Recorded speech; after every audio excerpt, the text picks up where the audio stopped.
नमस्कार मित्रांनो, कसे आहात तुम्ही सगळे?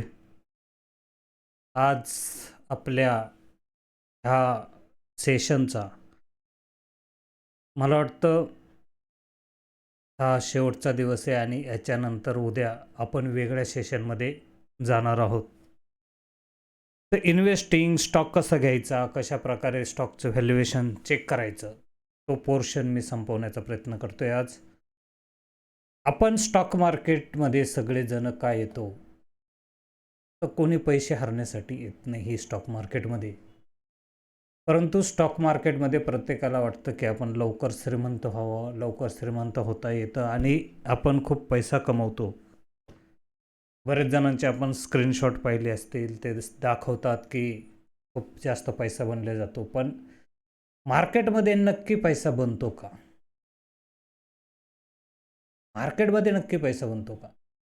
तर मार्केटमध्ये जे पैसे बनवण्याचे काही प्रकार आहेत आणि त्याचे स्ट्रक्चर आहेत, त्याच्यात दोन प्रकार येतात. एक येतो एफ-एन-ओ, फ्युचर अँड ऑप्शन, आणि दुसरा येतो इक्विटी. म्हणजे आपण शेअर घेऊन पैसे कसे कमवायचे.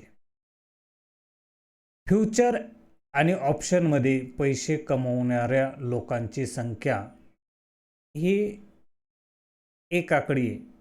म्हणजे 1 ते 9 या आकड्यामध्ये 100 पैकी 95% लोक या ठिकाणी पैसे गमवतात. परंतु एस-आय-पी आणि स्टॉक मार्केटमध्ये एस-आय-पी झालं किंवा आपण घेतलेल्या शेअरमधनं, इक्विटीमधनं पैसे कमवणाऱ्यांची संख्या जर चांगल्या एस-आय-पीने जर गेलं तर तुम्ही 60-70% लोक पैसे कमवू शकतात. पण एस-आय-पीना एकदम जास्त पैसे कमवले जातात असं नाही आहे. तर आपण स्वतःहून जर व्यवस्थित जर पैसे गुंतवले स्टॉक मार्केटमध्ये आणि ते कंपाऊंडिंगमध्ये जर नेले तर मोठा पैसा बनू शकतो. पण हे बनवण्यासाठी तुम्हाला जे स्टॉक निवडायचे असतात, कसे निवडायचे, कोणत्या प्रकारे निवडायचे, आणि ते मी तुम्हाला दाखवलेले. तर इक्विटीमधनं मोठा पैसा कमवता येऊ शकतो, हे लक्षात घ्या. आणि याचं प्रमाण हे 60% जास्त आहे. म्हणजे तुम्ही विचार करा, एफ-एन-ओमध्ये पैसे बुडवणाऱ्यांचेच प्रमाण 95% वर आहे आणि इक्विटीमधनं पैसे कमवणाऱ्यांचं, ज्यांचं थोडं जुनं, ज्यांना सवय आहे होल्ड करायची, व्यवस्थित स्टॉक निवडायचं, त्यांचं प्रमाण जास्त आहे. पण पैसा त्याच वेळेस कमवला जातो ज्यावेळेस मार्केट सगळ्यात जास्त पडलेलं असतं. कोणीच मार्केटमध्ये लक्ष देत नसतं. मार्केट कमीत कमी 3 वर्ष रेंज बाउंड असतं आणि अशा टायमिंगला तुम्ही चांगले स्टॉक चांगल्या प्राईजला, चांगले स्टॉक चांगल्या प्राईजला घेऊन जर ठेवले आणि त्याच्यातून कंपाऊंडिंग ग्रोथ जर तुम्ही निर्माण केली तर ती चांगल्या प्रकारे होऊ शकते, लक्षात घ्या. म्हणून मी स्टॉक मार्केटमध्ये पैसे कमवण्याचा कोणताही सिक्रेट मार्ग नाही आहे. जो मी तुम्हाला दाखवणार आहे तोच मार्ग आहे की ज्याने सस्टेनेबल, म्हणजे डोक्याला ताण नाही, एफ-एन-ओमध्ये तुमची एंट्री नाही आहे की आता मार्केट खाली पडलं वर गेलं याचा काहीही ताण नाही. आणि कंपाऊंडिंग ग्रोथ तुम्ही अगर कमवली, तुम्ही घेतलेला स्टॉक चांगला स्टॉक, ज्याचं CAGR कसं आहे, कशा पद्धतीनं पाहून घेतलं पाहिजे, आणि तो जर जास्त टाईम होल्ड केला, मंदीच्या काळात घेऊन तो 3, 4, 5 वर्ष जर होल्ड केला, 10 वर्ष होल्ड केला, तर त्याचं जे कंपाऊंडिंग येणार आहे ते आश्चर्यजनककारक असतं, खूप जबरदस्त असतं. तुम्ही त्याच्यावर भरोसा पण ठेवणार नाही.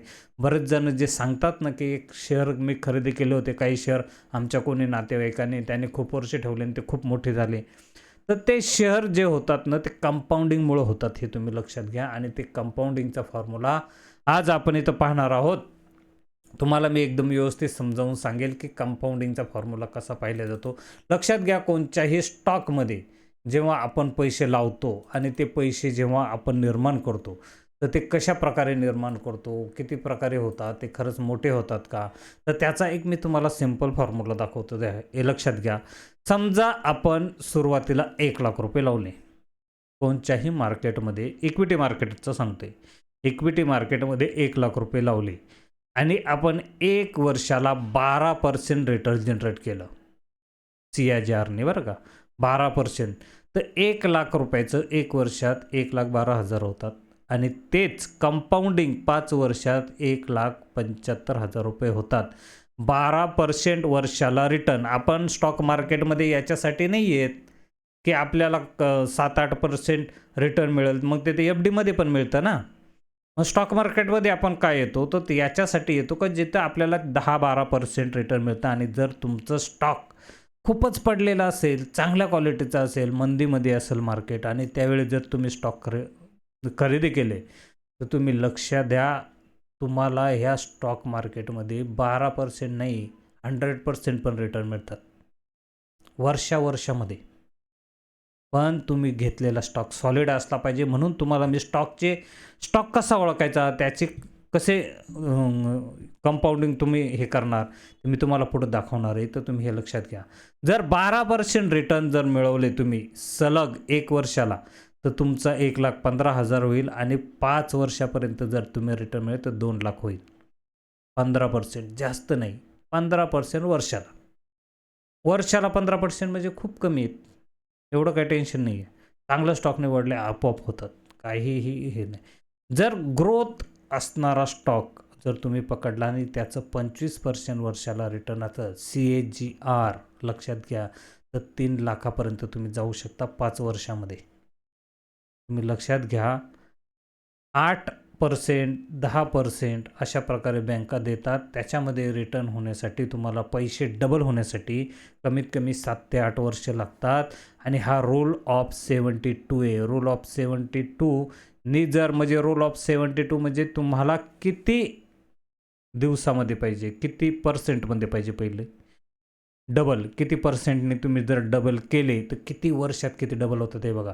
तुम्ही जर 12%नी केलं, रोल ऑफ 12%नी, तर 6 वर्षात डबल होतील. 15%नी तुम्ही जर पैसे लावले 15%नी CAGRनी, तर 4.8 वर्षात, आणि 72 म्हणजे 20%नी जर लावले तर 3.6, आणि 25%नी लावले तर 2.88, म्हणजे 3 वर्षाच्या आत डबल होतात कंपाऊंडिंगमध्ये.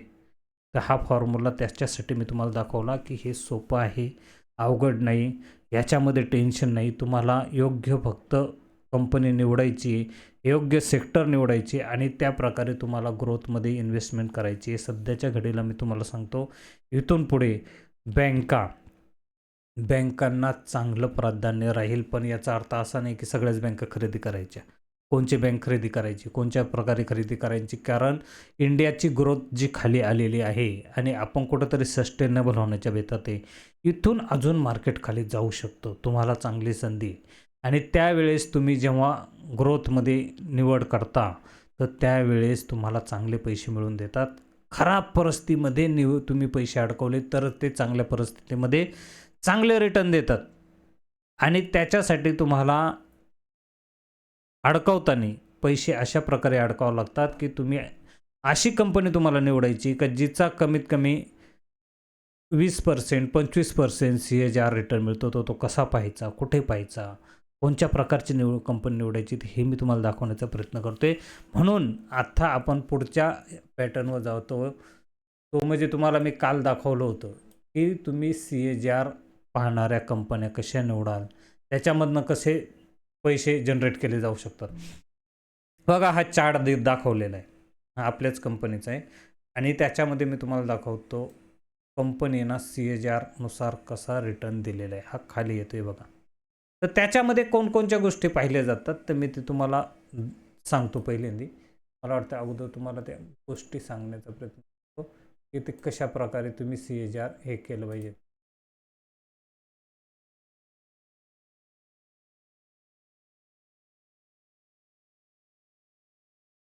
मला वाटतं हां, याच्यामध्ये आहे हे बघा.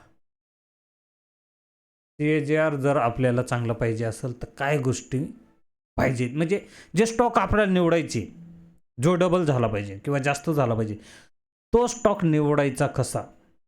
तर सगळ्यात पहिल्यांदी त्याचा सेल्स हा वाढता असला पाहिजे. CAGRने कंपाऊंडिंग, CAGR म्हणजे 3-4 वर्षाचा ॲव्हरेज प्रॉफिट हा वाढता आला पाहिजे आणि अर्निंग पर शेअर, म्हणून हे 3 गोष्टी मी तुम्हाला अगोदरच शिकवलेल्या आहेत.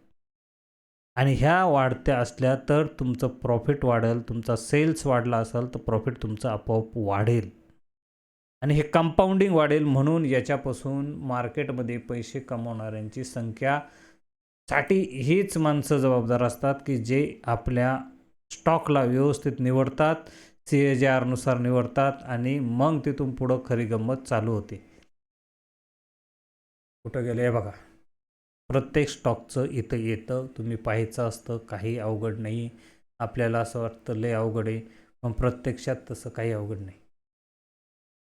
थोडं वर घेतो, इथं काही गोष्टी दिसत नाही. ओके, म्हणजे तुम्हाला दिसतील. कंपाऊंडिंग सेल्स ग्रोथ इथं किती दिलेलं आहे? 10 वर्षाचा कंपाऊंडिंग सेल्स ग्रोथ 10% आहे. 10% आत्ता का दिसतोय? कारण मार्केट पडले ना सध्या, पण तरी ही कंपनी जास्त पडलेली नाही. 10 वर्षाचा 10% सेल्स ग्रोथ आहे. सेल्स ग्रोथ, लेकिन प्रॉफिट ग्रोथ किती? 19%. सेल्स जरी 10 वर्षाचा 10% असला तर प्रॉफिट 10 वर्षाचं 19% आहे आणि स्टॉकच्या प्राईसचा CAGR 17% आहे. लेकिन कंपाऊंडिंग इक्विटीचं जे कंपाऊंडिंग आहे, जे आपण पैसे लावलेले आहेत त्याचा सेल्स ग्रोथ हा कमीत कमी 15% आहे. म्हणजे लक्षात घ्या, सेल्स 10% वाढला, कंपाऊंडिंग प्रॉफिट 19% वाढणं, CAGR प्राईज वाढली 17%. आपलं जे पैसे लावले 10 वर्षापूर्वी लावले होते ते आज किती आहे? 15%. आलं का लक्षात? 5 वर्षामध्ये यांनी 18% दिला आहे, 3 वर्षामध्ये 19% दिला आहे. म्हणजे अशा कंपन्या, सॉलिड कंपन्यांनी खराब काळामध्ये जर तुम्ही निवडल्या, खराब कंपनीच्या काळात, तर हे सरासरी जे रिटर्न देतात हे 100% रिटर्न देतील. 100%. कारण ह्या खराब काळातच तुम्ही अशा कंपन्या निवडायच्या असतात. आणि ह्या मोठी कंपनी, असं नाही की छोटी कंपनी आपली, ज्या छोट्या कंपन्या असतात त्या कंपन्या जर रिटर्न देतात तर आपल्या कंपन्या सहज देऊ शकतात. म्हणून अजून तुम्हाला मी कंपन्या निवडून दाखवतो. त्या कशा तुम्ही पाहाल. आता ज्या मोठ्या कंपन्या असतात त्यांचा सेल्स ग्रोथ सरासरी 12-15च्या आसपास राहतो. आता रिलायन्स पाहू बरं आपण. RIL, रिलायन्सचा सेल्स ग्रोथ काय दाखवतो? CAGR. चलच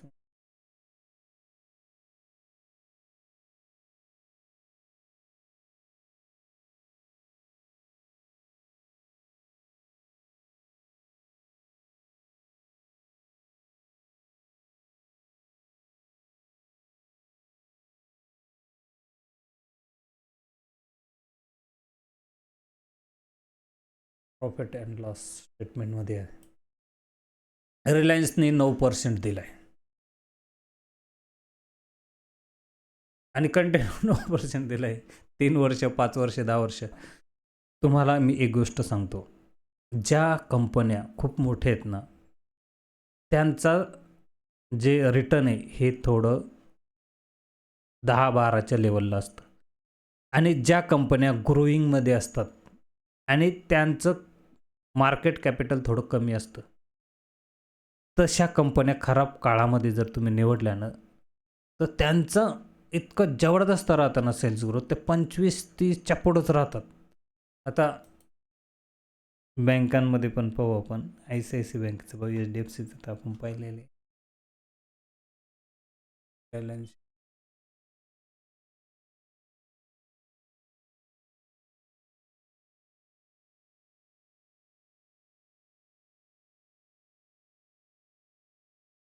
14%, 17%, मागील 5 वर्षामध्ये 17, 3 वर्षामध्ये 17, सध्याच्या घडीला 17%, म्हणजे 15च्या वर.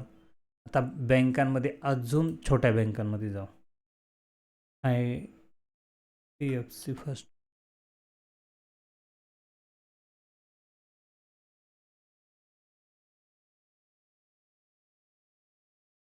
3664. ही खूप छोटी बँक आहे, परंतु ह्या बँकेचा ग्रोथ जबरदस्त आहे. आत्ता CAGRमध्ये जरी रिटर्न दिसत नसेल, कारण त्या बँकेला अजून एस्टॅब्लिश नाही, त्यांचा रिटर्न सेल्स थोडं कमी. सेल्स आहे बघा 27, 13, 5, पण 15 आहे गेले 5 वर्षामध्ये. पण इथं कमी, कारण त्यांना आत्ताच्या घडीला एक ठिकाणी फटका बसला. एका महाराष्ट्रामध्येच बसला मला वाटतं. सरकारने त्यांचा एक टोल बंद केला आणि त्या टोलला त्यांनी फायनान्स केलं होतं, त्याच्यामुळं त्यांना बसलेला फटका आहे. त्या इथं दिसते. आपण अजून कोणची अशी कंपनी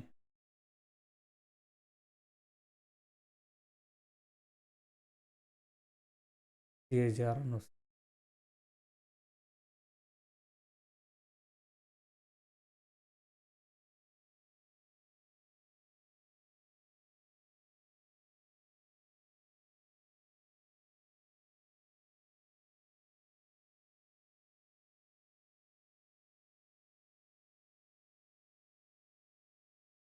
बजाज फायनान्स 20%, 20 गेल्या 3 वर्षात 20%ने दिलं आहे, 19%नी.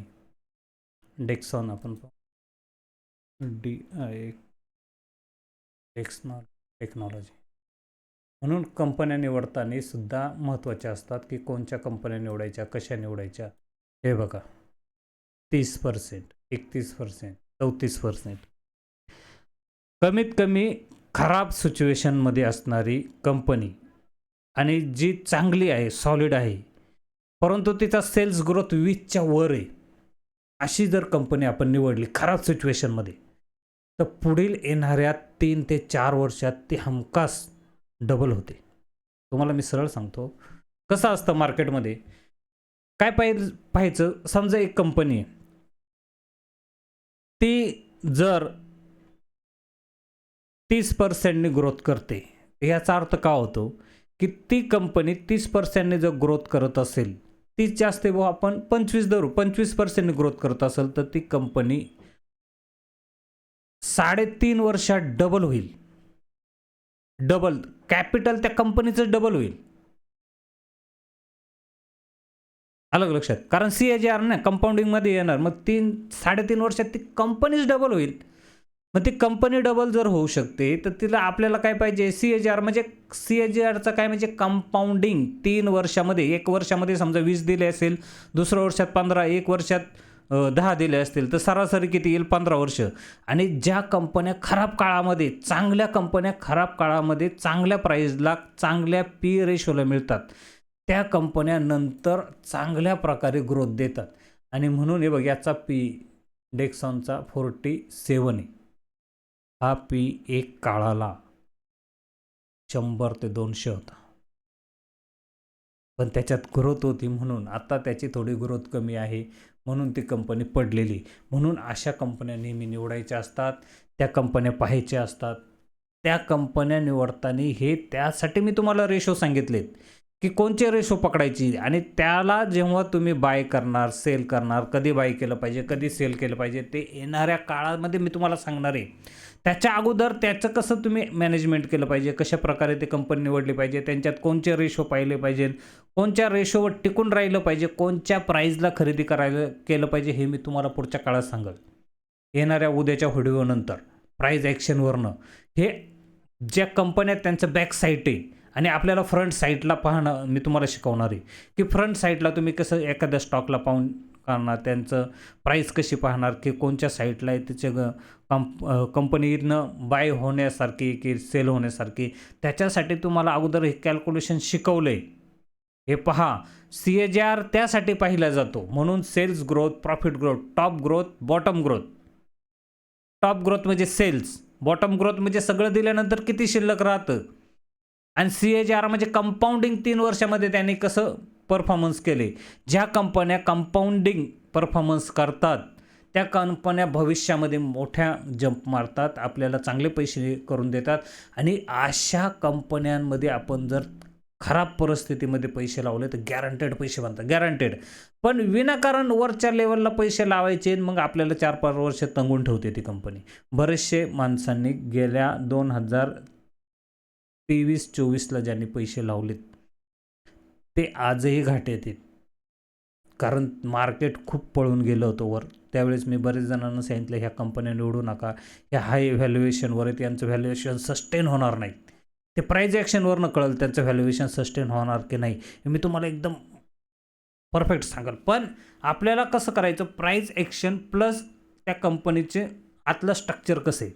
बरेच जण काय करतात, प्राइस ॲक्शन तर पाहतात, पण प्राइस ॲक्शनने कंपनी खरेदी करणं चुकीचं असतं. त्याच्यावरनं प्राइस ॲक्शनवरनं कंपनीचं स्ट्रक्चर कळत नाही आतमध्ये काय आहे. तुम्हाला कंपनीचं स्ट्रक्चर कळण्यासाठी तुम्हाला रेशो पाहावे लागतात. त्याच्याशिवाय अजून एक दुसरी गोष्ट असते की कंपनीमध्ये जर FII आणि DIIची जर त्याच्यामध्ये बाईंग असेल, हे बघा लक्षात घ्या, प्रमोटरचं होल्डिंग नेहमी स्टेबल राहिलं पाहिजे. इथं प्रमोटर होल्डिंग हे स्टेबल आहे. आता इथं FIIचं पण होल्डिंग स्टेबल आहे, इथं थोडं 28 आहे, इथं 25 आहे. पण जर पब्लिक जास्त असतील, हे बघ पब्लिक 25% आहे, म्हणजे पब्लिक 15% ते 20% पेक्षा जास्त जर शेअर गेले तर असे स्टॉक जास्त चालत नाही. त्याचं कारण काय असतं की पब्लिक काय करते, प्रॉफिट आला थोडा दिसला विकून टाकते, थोडा प्रॉफिट आला दिसला विकून टाकते. म्हणून पब्लिककडे जास्त होल्डिंग असणारी कंपनी जास्त चालत नाही. जर FII DII का होल्डिंग कमी आहे आणि पब्लिक का पण कमी आहे, मग अशा वेळेस काय होतं, FII DII ते बाईंग करू शकतात. जे मोठाले बिग हँड असतात ते आपल्या स्टॉकला सहजासहजी विकत नाही, ते एक लेवलपर्यंत घेऊन जातात आणि त्याच्यानंतर त्याच्यात सेल करतात. म्हणजे टोटल काढत नाही पण प्रॉफिट काढतात. काढण्याची पद्धत कशी असते, समजा मी 1,00,000 रुपये लावले, 5 वर्षांनी मला असं लक्षात आलं की याच्यामध्ये मी 1,00,000 रुपये लावून 1,50,000 रुपये झालेत, म्हणजे 50,000 रुपये मला प्रॉफिट झाला. त्यावेळेस मोठी कंपनी काय करते, त्या कंपनीमध्ये जर त्याला वाटत असेल ग्रोथ दिसते, ते 50,000 प्रॉफिट बुक करून घेते, 1,00,000 रुपये मार्केटला सोडते. नंतर परत 1,00,000मध्ये पैसे आले तर परत राहिलेलं प्रॉफिट काढतात, बाकीचे पैसे सोडून देतात. पण त्यांच्यानंतर जेव्हा लक्षात येतं का हिची ग्रोथ आता वाढत नाही CAGRने, त्यावेळेस त्या स्टॉकमध्ये ते पैसे काढतात आणि मग मार्केट करेक्शन व्हायला सुरुवात होते. कारण जेव्हा मोठा व्यक्ती मार्केटमधनं निघतो तर त्याचे शेअर फ्लोटिंगमध्ये मार्केटमध्ये येतात आणि तेवढं कंझ्युम करणं, म्हणजे तेवढे शेअर खरेदी करण्याची कॅपॅसिटी पब्लिककडे नसते. आणि त्या कंझ्युम केल्यामुळं मार्केटमध्ये जे पब्लिककडे येणारे पैसे आहेत ते, म्हणजे स्टॉक आहेत एवढे नसल्यामुळं, कंझ्युम करायची ताकद नसल्यामुळे ते मार्केटमध्ये नेहमी तो स्टॉक खालीवर जात राहतो. म्हणून स्टॉक मार्केटमध्ये बिग हँडच्या हातात शेअर असणं गरजेचं असतं. ते कधीही विकत नाही आणि त्यांनी जर विकलं तर मार्केटवर जाऊ शकत नाही. त्यांनी विकायला सुरुवात केली तर लगेच ते प्राइस ॲक्शनवर तुम्हाला कळतं की आता हा बिग हँड कोणतरी निघायला लागलेला आहे. ते कसं ओळखायचं, कसं पाहायचं, स्टॉक कुठं घ्यायचा, कशा घ्यायचं, ते प्राइस ॲक्शनचं मी तुम्हाला सांगणार आहे. मार्केट अशाच पद्धतीनं चालतं. मार्केटमध्ये तुम्ही जर मोठा पैसा कमवायचा असेल तर तुम्हाला 3-4 स्टॉक व्यवस्थित निवडायचे, ज्यांचा PE रेशो कमी आहे, ज्यांची सेल्स ग्रोथ जास्त आहे, बुक रेशोच्या त्या जवळ आहेत, अलग लक्षात, आणि त्यांचा CAGR हा छान आहे, रिव्हेन्यू त्यांचा चांगला आहे. मी तुम्हाला शिकवलं आहे. रिव्हेन्यू म्हणजे काय, सेल्स जास्त आहे, टॉप लाईन जास्त आहे, तर बॉटम लाईन आपोआप छान असणार. आणि CAGRने जर ते 15-20% आसपास आणि PE कमी, CAGR 15-20%, PE कमी, अलग लक्षात, बॉटम लाईन छान आहे, टॉप लाईन पण छान आहे, अशा कंपन्या तुम्ही निवडायच्या. 3-4 वर्ष थांबायचं, खराब परिस्थितीमध्ये निवडायच्या. प्राइस ॲक्शननुसार निवडले तर अतिउत्तम. म्हणजे प्राइस ॲक्शनवरनं काय कळतं की ही कंपनी कधी स्पाईक करायला लागली, आत्ता निघायला लागली का नाही, ही सेल व्हायला लागली का काय, हे प्राइस ॲक्शनवरनं कळतं. पण आपल्याला इंटरनल सगळं माहीत पाहिजे आणि म्हणून मी तुम्हाला सांगण्याचा प्रयत्न केला की तुम्ही इंटरनल कसं शोधाल, कसं ओळखाल. आता इथं आपण कंपनीचं पाहूया कशा प्रकारे निवडाल. म्हणून कंपन्यांचं हे बघा, तुम्ही काय करायचं, जेव्हा ही चार्ट तुम्ही लावाल तर चार्टमध्ये एक अशा कंपन्यांचं स्ट्रक्चर ठेवायचं. तुम्ही जर बटन दाबलं तर त्यातलं निफ्टी 50, सेकंडला समजा दाखवतं निफ्टी, त्या पुढचं समजा ॲटो असेल तर ॲटो, FMCG असेल ते तुम्ही जे दाबाल त्याच्यामध्ये त्या पद्धतीनं कंपन्या निवडून ठेवायच्या आणि त्या पद्धतीनंच त्या कंपन्या चालल्या पाहिजे. खूप आता तुम्हाला सांगतो, 2000 साली खूप गाजावाजा केला. तुम्ही डाबर घ्या, HL घ्या, ITC घ्या, ह्या कंपन्यांनी एवढं विकलं, एवढ्या लोकांना ह्या कंपन्या विकल्या आणि या कंपन्या एवढ्या लोकांना तंगून ठेवलं. तुम्हाला सांगतो गेल्या 5 वर्षात काहीच चालल्या नाहीत. त्या सॉलिड कंपन्या चालल्या नाही. त्याचं कारण असं असतं की जर कंपन्या प्रत्येकाने घेतल्या तर चालतेच कशा? हे बघा, पी रेशो 16 वर आलेल्या आय टीची कंपनी, ही कंपनी चालतच नव्हती. या कंपनी चांगली सॉलिड मोठी कंपनी, पण ही इतकी सुस्त हत्तीसारखी चालणारी कंपनी, ही पळतच नाही. हिचं कॅपिटल बघा, ती 3.5 लाखाच्या वर ही कंपनी इतकी वर गेली, त्याचं 5 लाखपेक्षा जास्त हिचं कॅपिटल झालं होतं, मार्केट कॅपिटल. म्हणून ही कंपनी FMCGच्या कंपन्यांना सध्या जास्त प्रॉब्लेम येणार आहे. कारण FMCG कंपन्या जरी चालत नसल्या, त्या चालतील भविष्यात, पण पेट्रोलचे दर वाढले तर सगळ्यात जास्त फटका FMCG कंपन्यांना बसतो. कारण ट्रॅव्हलिंगचे भाडं वाढतं आणि त्यामुळे FMCG कंपन्यांचं आपोआप हे वाढतं. कारण यांच्यामध्ये जी ग्रोथ आहे ती खूप कमी असते. म्हणून सेक्टर पण निवडताना तशा पद्धतीनं सेक्टर निवडावं लागतात. ज्या कंपन्यांवर पेट्रोल, युद्ध अशा कंडिशनची काही इफेक्ट होत नाही, अशा कंपन्या निवडणं नेहमी चांगलं असतं. समजा तुम्ही IT च्या कंपन्या निवडल्या, त्याच्यावर पेट्रोल युद्धाचा काही परिणाम नाही होणार जास्त, अलग लक्षात. किंवा बँका निवडल्या तर त्याच्यावर पण पेट्रोल आणि युद्धाचा जास्त परिणाम नाही होत. कारण ह्या खराब काळामध्ये जर निवडल्या तर त्या कंपन्या नेहमी चांगल्या असतात, चांगले पैसे देऊन देतात, चांगलं मार्जिन देतात. म्हणून तुम्हाला हे रेशो शिकवलेत मी. त्या रेशोंचा तुम्हाला खूप फायदा होतो. कंपनी निवडताना कशी निवडली पाहिजे, कोणत्या पद्धतीनं निवडली पाहिजे, तुम्हाला कसं कळणार हे कंपनीमध्ये बाय आहे का सेल आहे. प्राईज ॲक्शनवरनं सगळं कळतं. असं काही नाही की प्राईज ॲक्शनवरनं कळत नाही. टॉप टू बॉटम कसा लावायचा हे तुम्हाला कळलं पाहिजे. तुम्हाला टॉप पण लावता आलं पाहिजे, तुम्हाला बॉटम पण लावता आला पाहिजे. प्राईज ॲक्शन कशी ओळखायची, प्राईज ॲक्शनमधनंच प्राईज ॲक्शन ना तुम्ही क्विक पकडू शकता. टॉप बॉटम बस वरनं खाली आली. एक कॅन्डल छान बनली, कुठं बनली, कधी बनली, ती कॅन्डल काय सांगते, किती दिवसाची कॅन्डल आहे आणि तिचा हे कसं कधी चेंज होणार आहे. अशा कंपन्या बॉटमला चांगल्या CAGR असणाऱ्या कंपन्या जर तुम्ही पकडल्या आणि 3-4 वर्ष होल्ड केल्या तर चांगलं असतं. त्याच्यानंतर त्याच्यामध्ये एकदम एकट्टे पैसे नाही लावायचे. 3 पट्ट्यामध्ये पैसे लावायचे नेहमी. पहिल्यांदा पैसे लावले 30% स्टार्टिंगला, कारण आपल्याला बॉटम माहीत नसते कुठं बनलेला. त्याच्यानंतर अशी काहीतरी एक कॅन्डल बनते, ती कॅन्डल पूर्ण त्या मार्केटचं शिफ्टिंगच चेंज करते. त्यावेळेस तुम्ही लावलेले 40-50% तुम्ही लावू शकता किंवा 70-80% लावू शकता. 30% समजा ती कॅन्डल रिजेक्ट झाली त्यासाठी लावू शकता. आणि तुम्ही लावल्यानंतर 3-4 वर्ष पाहिजे. नेहमी टॉपला कोणत्याही प्राईजला टॉपला कधीच पैसे लावायचे नाहीत, कधीच नाही लावायचे. बॉटमला नेहमी बॉटमला लावायचे. तो बॉटम कसा ओळखायचा, कधी ओळखायचा, कुठे पाहायचा, हे प्राईज ॲक्शन मी तुम्हाला एकदम व्यवस्थित सांगेल.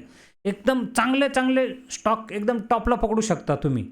आणि चांगले चांगले स्टॉक आहेत ना तुम्ही डायरेक्ट बॉटमला पकडू शकता. तुम्हाला मी सांगतो, मी असे स्टॉक इतक्या टॉपला पकडले होते ना, आणि बॉटमला पण, म्हणजे तुम्ही विश्वास ठेवणार नाही. तुम्हाला काही मी दाखवतो काही स्टॉक, त्यांना मी कुठे पकडलं.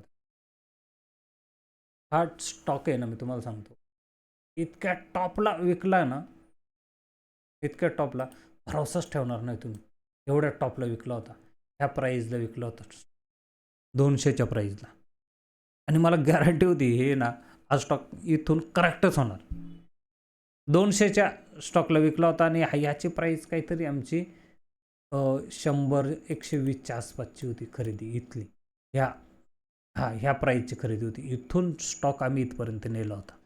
आणि हा इथनं विकल्यानंतर कुठपर्यंत जाईल याची आम्हाला पूर्ण कल्पना होती. अजून तुम्हाला एक स्टॉक दाखवतो.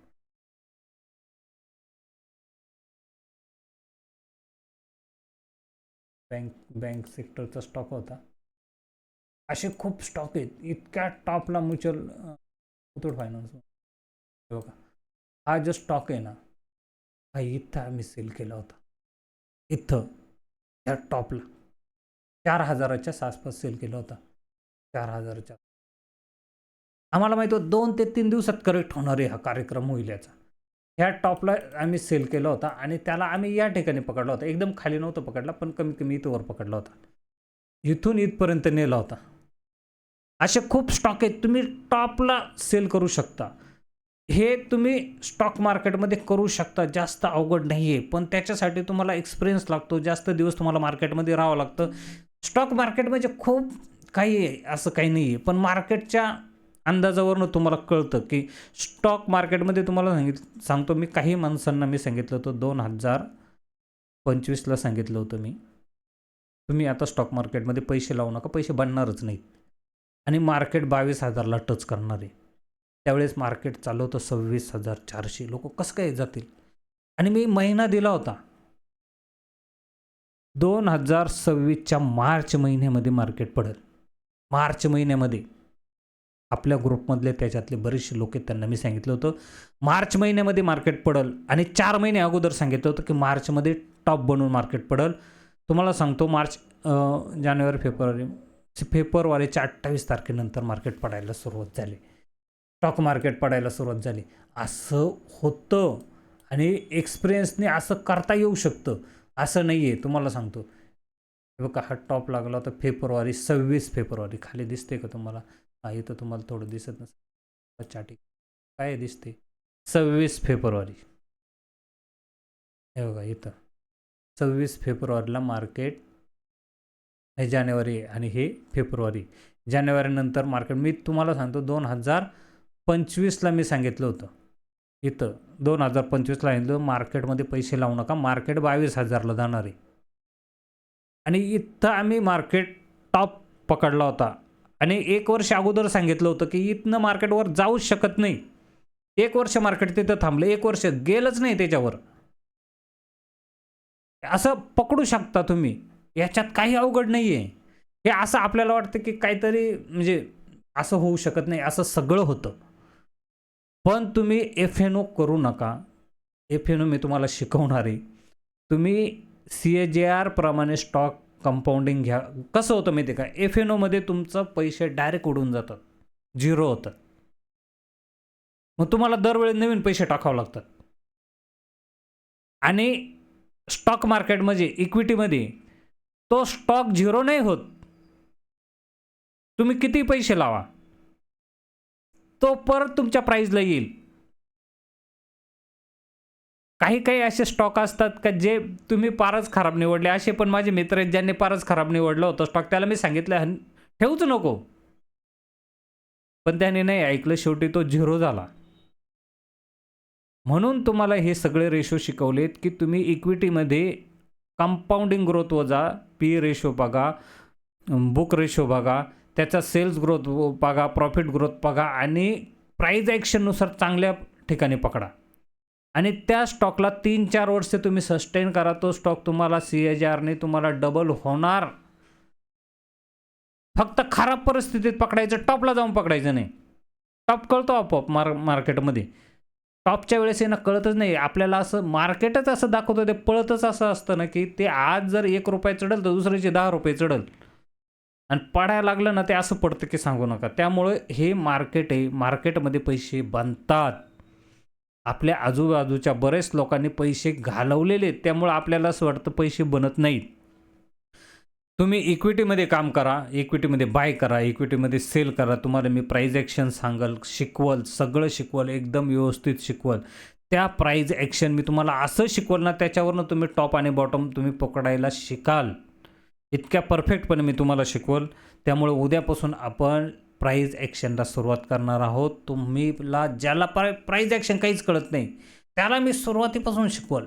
फक्त ते फॉलो करा. प्रत्येक व्हिडिओ डबल टेबल पहा. तुम्हाला मी गॅरंटी देऊन सांगतो की तुम्ही प्राईज ॲक्शन लवकर शिकाल. ज्यांना अगोदरचा एक्सपिरियन्स आहे त्या लोकांच्या पूर्ण म्हणजे त्याचे डोळेच उघडतील का प्राईज ॲक्शन त्यांनी अशा पद्धतीनं पाहिलंच का नाही, का पाहिलं नाही, आणि आज आपल्याला का म्हणजे कसं कळते. तर मी खूप वर्ष अभ्यास केल्यानंतर प्राईज ॲक्शन शिकलो आहे. प्राईज ॲक्शन हा बेस आहे मार्केटचा, बेस. आणि पैसे हा बेस आहे इक्विटीचा. लक्षात घ्या, पैसे म्हणजे पैसे येणे हा इक्विटीचा बेस आहे, मेन बेस. आणि एखाद्या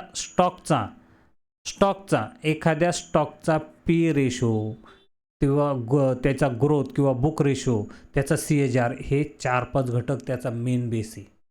त्याच्यावरनं कळतं की हा कसा करणार आहे, अलग लक्षात, मार्केट कसं चालणार आहे. मार्केटमध्ये अशा स्ट्रक्चरने चालावं लागतं, तरच मार्केटमध्ये पैसे कमवले जातात. आपल्याकडे असणाऱ्या पैशाला जास्त इकडं टाक तिकडं टाक, हे कर ते घे, असं केल्याने पैसे नाही जमत. तुम्ही थांबा, तुम्हाला लॉस होऊ दे, काही होऊ दे, तुम्ही शांत राहा. पैसा योग्य स्टॉकमध्ये योग्य वेळेत योग्य ठिकाणी आणि 3 पट्ट्यामध्ये टाका. मार्केटला वेळ द्या. तुमचा स्टॉकवरनं 30%, 40%, 50% पडू द्या. टेन्शन घेऊ नका. तुमचे पैसे परत येतील इक्विटीमध्ये, पण F&Oमध्ये तुमचे पैसे झिरो होतील. ते परत येणार नाहीत, ते निघूनच जातील. तुमच्या हातात काहीच येणार नाही. तुम्ही विनाकारण शिव्या देत बसाल स्टॉक मार्केटला की स्टॉक मार्केट असं करतं. तुम्ही जर कंटिन्यू पैसे टाकत राहिले 10 वर्षानंतर जेव्हा तुम्ही पाहाल ना, तर तुम्ही टाकलेले पैसे तुमच्या प्रॉफिटमध्येच दिसतील. पण तुमचे F&Oचे पैसे 10 वर्षामध्ये झिरो झालेले असतील, जर तुम्हाला त्याच्यामधले पूर्ण नॉलेज नसेल तर. आणि मग तुम्ही इतक्या वर्षी जे पैसे साठवले ते पैसे तरी राहतील, बरे पैसे नाही कमवले तरी. आणि ते जर चांगल्या स्टॉकमध्ये कमवले, कंपाऊंडिंग जर ग्रोथ दिली, तर चांगल्या प्रकारे पैसे बनतील. म्हणून स्टॉक मार्केटमध्ये तुम्ही राहा, योग्य ठिकाणी राहा, योग्य माणसाच्या सल्ल्यानुसार राहा. हळूहळू मी तुम्हाला सांगेल की कोणचा तुम्ही गुरु पकडला पाहिजे. स्टॉक मार्केटमध्ये 3 माणसं पैसे कमवतात, मी तुम्हाला सांगतो. मी आजपर्यंतच्या एक्सपिरियन्सनुसार असा व्यक्ती पैसे कमवतो की ज्याला चांगला गुरु भेटला, त्यांनी काही टेन्शन घेतलं नाही, पैसे टाकले आणि धीर ठेवला. जास्त काड्या केल्या मार्केटमध्ये पैसे नाही मिळते. ज्यांच्या घरची खूप दिवसापासून मार्केटमध्ये, त्यांना सायकल वगैरे मार्केटची माहिती, अशा माणसांना मार्केट टपकन पकडता येतं, बॉटम टॉप पकडता येतो. आपल्या घरचे आहेत का कोणी? नाही. मग आपण कोणतरी गुरु केला पाहिजे. म्हणजे हे 2 प्रकार झाले. आणि तिसऱ्या प्रकारामध्ये तुम्ही चांगल्या कंपनी निवडून त्याच्या लागलं तर SIP करा. SIP ही सगळ्यात उत्तम असते. तुम्ही बॉटम टॉप कुठेही जाऊ मार्केट, टेन्शन नाही घ्यायचं. तुम्हाला ॲव्हरेजिंग प्राईज मिळते. फक्त शेअर चांगले पकडायचे आणि SIP त्याच्यात करत राहायचे दर महिन्याला. मार्केट वर जाऊ खाली जाऊ कुठेही जाऊ, CAGRने तुम्हाला पैसे मिळणार. आणि जितक्या दिवस मार्केट खालच्या तळाला राहील तितक्या दिवस तुमचे SIP चालवायचे. तुम्ही घाबरायचंच नाही. पण मार्केटच्या पैशाला तुम्ही जास्त खेळू नका इकडं तिकडं. मार्केट तुम्हाला पैसे देणार नाही. मग आलं का लक्षात? तुम्ही स्टेबिलिटी ठेवायला पाहिजे. पुढच्या भागामध्ये आपण प्राईज ॲक्शनला सुरुवात करणार आहोत. प्राईज ॲक्शन मी तुम्हाला अत्यंत उत्तम प्रकारे शिकवल. तुम्हाला बोर होणार नाही, काहीच होणार नाही. मी याचं तुम्हाला पूर्ण काळजी घेईल, कारण प्राईज ॲक्शन खूप बोर असते. पण मेन बेस प्राईजच ॲक्शन असतो आणि तीच तुम्ही समजून घ्या. तुमचं लाईफ चेंजिंग होईल. तुम्हाला सांगतो, प्राईज ॲक्शन तुम्ही माझ्याकडनं शिकला. ओके, हा व्हिडिओ आपण इथंच थांबू आणि आपण पुढच्या भागामध्ये उद्यापासून सुरुवात करणार आहोत. आत्ता पूर्ण एक भाग संपलेला आहे, एक टॉपिक संपलेला आहे इक्विटीचा, आणि आपण आत्ता जाणारे प्राईज ॲक्शन, मग प्राईज कॅन्डल, त्याच्यानंतर फ्युचर ऑप्शन आणि मग त्याच्यानंतर स्ट्रॅटेजिक तुम्हाला नेईल मी. तोपर्यंत ही एक टप्पा संपलेला आहे. एक टप्पा अजून आपल्याला 3 टप्प्यामध्ये जायची. Okay, thank you, take care, bye bye.